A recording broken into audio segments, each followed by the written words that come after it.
Le grand direct des médias, Thomas Joubert. Sophie Favier a commencé sa carrière très tôt à la télévision. On se souvient d'elle dans Coco Boy de Stéphane Collaro alors qu'elle avait à peine 18 ans. Ensuite sur Canal+, dans Maxi Tête. Puis sa grande aventure avec Christophe de Chavannes dans Ciel Montmardi ou Coucou c'est nous.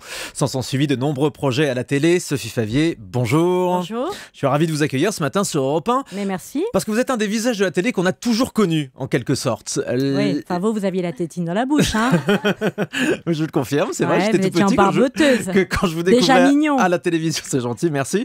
La dernière fois qu'on vous a vu à la télé, c'était en 2011, dans l'ancienne émission de Jean-Marc Morandini sur Direct 8. Est-ce que la télévision vous manque, Sophie ? Beaucoup. Bah oui, c'est en moi, oui. Je suis née à la télévision. Alors pourquoi vous n'y êtes plus ? Bonne question, parce que les gens ne m'appellent pas, j'appelle personne. Mais là, je vais revenir. Vous revenez ? Une petite façon de revenir, oui. De quelle manière ? Avec une émission sur Internet ? Voilà, sur Internet, radio et télé, avec Claude Alexis, qui est un ami voyant, avec lequel j'ai travaillé sur Vivolta, souvenez-vous ? Oui. Je ne sais pas, peut-être que vous en souvenez. Voilà, ce sont des shows de voyance en direct. Oui, je sais que la voyance, c'est quelque chose qui vous tient à cœur. Mais pourquoi est-ce que le projet ne pourrait pas aboutir sur une grande chaîne de télévision ? Pourquoi pas ? C'est encore un peu tabou. Hein. Les arts divinatoires, c'est pas... personne n'en parle vraiment, mais pourtant, beaucoup de gens consultent. Enfin, c'est presque mieux qu'un psy. On n'a pas la blouse l'astrologie blanche, n'est pas du tout représentée sur les grandes chaînes de télévision. Et pourtant, les jeunes filles lisent beaucoup l'astro love, l'astro look dans Grazia, Elle. Enfin, depuis toujours, il y a des horoscopes et ça marche d'ailleurs très très bien l'été. Vous n'avez jamais essayé de développer ce genre de projet pour les grandes chaînes ? On y est. Donc le 3 septembre, on sera tous là. Il y a Laurent Artufel qui vient nous rejoindre, il y a Evelyne Leclerc, il y aura Gilles Teffier et puis plein d'autres encore. Evelyne Leclerc, je l'ai dit. Et une fois par mois, en fait, on fera un show de voyance, mais qui sera vraiment dédié à une œuvre caritative de façon à ne pas être qualifié de profiteur, etc. Oui, le problème, parce qu'il y a toujours cet angle aussi. Ouais, il y a pas mal d'arnaques. Donc ce sera sur rtvvoyance.com à la rentrée dès le 3 septembre. Oui, monsieur. Vous avez souvent été cantonnée à la télévision dans un rôle de chroniqueuse. Ça vous a manqué de ne pas avoir d'émission à vous ? J'en ai eu une, Sophie sans interdit. Ça oui, mais qui n'a pas duré longtemps. Oui, c'était perfectible et c'est pas de ma faute en plus.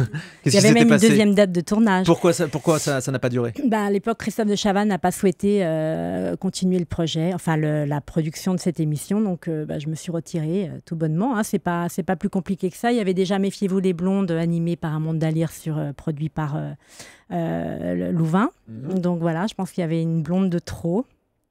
C'est vraiment comme ça que vous le percevez ? Ah, mais c'est comme ça que ça s'est passé, j'en suis sûre. Si je le dis là, c'est que je le sais. Donc il y a un moment, vous avez mis des bâtons dans les roues.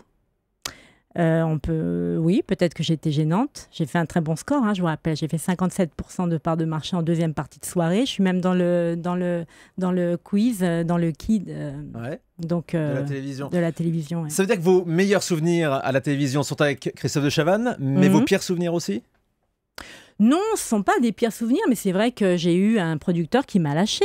Comprenez-moi, c'est un mentor. Donc, moi, j'ai rien demandé. Un jour, il m'appelle dans son bureau, il me dit, je vais faire de toi une star. Je dis, moi, pour moi, une star, c'est Sharon Stone, c'est Steve McQueen, c'est pas Sophie Favier.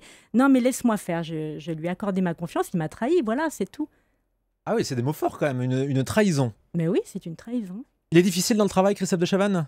Non, c'est un excellent patron, c'est un génie, c'est un animateur hors pair. D'ailleurs, s'il est encore là, c'est parce qu'il le mérite et voilà, il fait un travail formidable. Moi, j'aime le producteur, l'homme, mais humainement parlant, il a pas été correct avec moi, c'est tout. J'ai le droit de le dire. Après 20 ans, il y a prescription quand même. Vous le revoyez ? Non, on se revoit pas. On s'est revus, il y a un de vos assistants qui m'a prévenu qu'on s'était revus sur un tournage, un spécial, un best-of de Coucou, mais on ne s'est jamais revus. Je l'ai dit chez Ardisson il n'y a pas très longtemps, je suis pas une menteuse, je l'ai jamais vu pour un café, on ne s'est jamais expliqué. C'est pas correct. Comment ne pas l'être quand même un petit peu, il y a un peu d'amertume, mais bon voilà, après j'aurais pu aussi faire ma carrière toute seule. Ouais. J'ai pas voulu. Il y a des gens à qui vous en voulez dans ce métier ? Non, du tout pas. Pas du tout. Mais il y a peut-être des gens qui vous ont fait faire n'importe quoi à certains moments. Non, je pense pas. Je pense pas m'être galvaudée. Honnêtement, j'ai animé par exemple, regardez l'Euro Million, où à l'époque, je me souviens de Morandini qui disait, mais ça, c'est pour gagner sa vie. Bah oui, je gagne ma croûte. Qu'est-ce qu'il y a ? Il faut payer son loyer. Enfin, dans la vie, il faut travailler. Aujourd'hui, tout le monde se bat pour le faire. Regardez, toutes les stars de TF1, ils sont. Mais donc, quelque part, l'Euro Million, ça vous plaisait ou c'était juste pour votre argent ? Alors, ça me plaisait dans la mesure où je pouvais faire un petit peu ce que je voulais. J'avais donné plein d'idées. C'était toujours refusé. Et puis, j'avais cette petite phrase, soyez sage, mais pas trop, qui est restée. Donc, moi, ça me va. Hein. Mais Mais c'est vrai que j'aurais voulu faire plein de choses, mais je pense que j'aurais été mieux dans la production. Je pense que j'aurais été très bonne en directrice de casting. Voilà. J'aurais dû travailler chez Fremantle ou. Plutôt derrière, dans l'ombre. Je vous assure, j'aurais dû faire ça. C'était bien payé l'euro-million? Correctement. Je sais pas, vous gagnez combien par mois? Ici? Ouais. Bah, c'est des sommes qui... Enfin voilà, on hésite toujours à révéler voyez, des donc sommes. bah, voilà. Non, mais... Non, j'étais payée correctement, oui. Franchement, pour le temps d'antenne, on est bien payé. Bah, pourquoi Foucault l'aurait pas fait sinon, non? Il doit être payé bien plus cher que moi. Vous pensez qu'aujourd'hui, les stars de TF1 qui se battent pour présenter le loto, justement, c'est pour des raisons financières? Non, mais c'est un pied de nez. Non, c'est pas pour des raisons financières. Mais quand on me disait que c'était ringard de travailler pour la Française des Jeux, ça me fait rire aujourd'hui. Il y a quand même les meilleurs qui sont. Donc, vous voyez, comme quoi ce qui peut être ringard demain, hier, est à la mode aujourd'hui. Ouais, vous y serez peut-être dans 10 ans. C'est pas, hein, attention à ce que vous dites. Mais effectivement, il n'y a aucun mal à présenter mais tout va bien, tirages de l'euro-million et du loto. Ma vie va bien. Je suis pas malheureuse. Hein, je suis pas. Mais vous avez l'air d'être en pleine forme, en tout cas. Oui, j'ai... Votre image sexy, Sophie Favier, ça vous a pas joué des tours aussi à certains moments? Ça me gonfle parce que je vais avoir 51 ans le 5 octobre. Franchement, bon, j'espère être encore une jolie maman. J'ai une fille de 19 ans qui est une bombe atomique.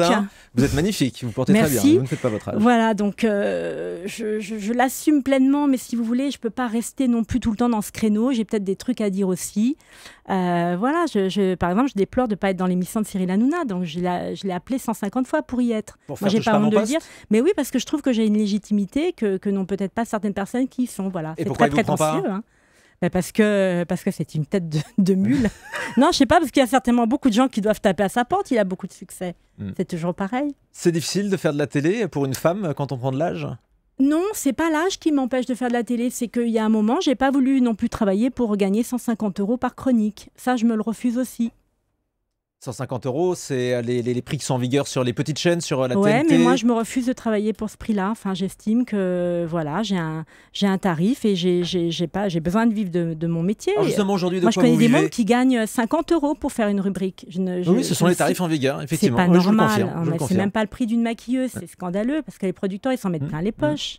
Je trouve ça dégueulasse, honnêtement. Hein. Si vous voulez en revenir à mon salaire, effectivement, 150 €, c'était le prix que j'étais payé pour faire certaines chroniques sur des chaînes de la TNT. Non, mais si vous faites, par exemple, 5 minutes de télé, on ne va pas vous donner 2000 €. Mais quand même, il ne faut pas exagérer. 50 €, c'est indécent. Ouais, mais surtout qu'il y a des gens qui gagnent beaucoup d'argent avec ces émissions. C'est ce que je vous dis. Qu'est-ce que je fais aujourd'hui? Je peux vous répondre? Oui, alors justement, c'était ma question. Je suis près de mon amoureux qui a des petits parcs pour enfants qui s'appellent Au Royaume des Enfants. Il s'appelle Bruno Prost, on est en banlieue parisienne et je travaille beaucoup avec lui. Donc je suis toute la journée avec des petits bébés, je m'éclate. Non mais je suis heureuse, hein, tout va bien, mais c'est vrai que la télé me manque. Et votre boutique de fringues aussi, ça marche toujours? Alors j'y suis plus, je l'ai laissée à mon associé parce que on s'entendait pas, pour être honnête. J'ai un fort caractère, hein. C'est difficile l'association.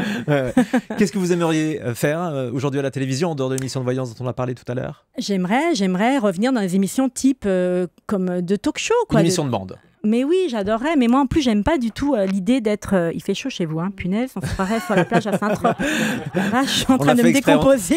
On a baissé la clim pour vous. Mamie, elle a chaud, mamie. Qu'est-ce que je voulais vous dire? On en était où, là? Vous me troublez. Oui. Non, j'adorerais faire plein de choses. Mais voilà, mais que les producteurs m'appellent ou même que je sois même en arrière-boutique, j'adorerais. J'ai un œil... mais vraiment, c'est sans me vanter, j'ai 30 ans de télé, donc je sais exactement. Je regarde n'importe quelle émission, je vous dis à la première émission qui va la remporter. Et puis en plus, ça me gonfle, moi, toutes ces émissions où on note les gens en permanence et tout ça, ça me gave.